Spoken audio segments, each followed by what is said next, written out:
প্রায় ২৪ বছর পর দিনাজপুরের স্বপ্নপুরী মিনি চিড়িয়াখানা বন্ধ করে দিল বন বিভাগ।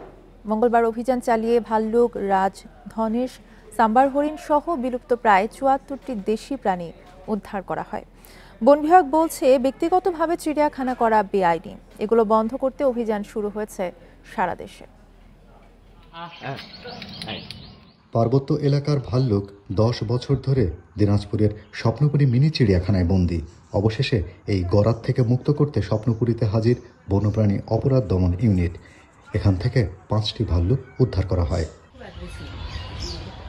সাম্বার হরিণ বিলুপ্ত প্রায়। একসময় এদের দেখা যেত দেশের গভীর পাহাড়ি বনে। স্বপ্নপুরীতে রয়েছে ১৭টি। এখানে রয়েছে বিলুপ্তির মুখে থাকা রাজ, ধনেশও। এদের কেবল ৩ পার্বত্য এলাকার গভীর বনে দেখা যায়।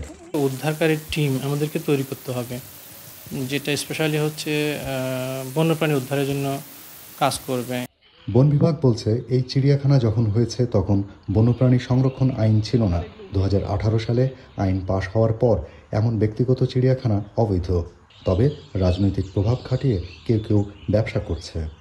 ২০১২ সালের আগে অনেক চিড়িয়াখানা বা মিনি পিকনিক স্পট এরকম বিনোদন কেন্দ্রগুলোতে বন্যপ্রাণী ছিল।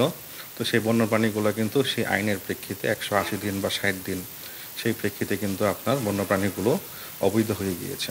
সরকার আমাদেরকে ওই কাজের জন্য নিয়োজিত করেছেন। সেই ক্ষেত্রে আমরা মনে করেছি যে এই জায়গাটা থেকে অবৈধ জিনিসগুলো যেগুলো আছে এগুলো আমাদের নেওয়া উচিত, এবং এগুলো প্রাকৃতিক পরিবেশে যেগুলো অবমুক্ত করা যায় এবং প্রাকৃতিক পরিবেশে যারা থাকতে পারবে তাদেরকে প্রাকৃতিক পরিবেশে অবমুক্ত করা হবে।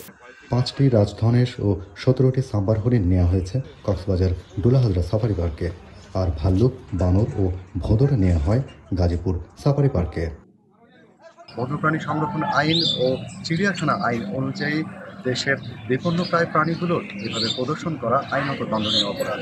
তাই সারা দেশে ব্যক্তি পর্যায়ে যত বিনোদন কেন্দ্রে এরকম প্রাণী প্রদর্শন হচ্ছে তা একে একে অভিযানের মাধ্যমে রক্ষা করা হবে বলে জানিয়েছে বন বিভাগ।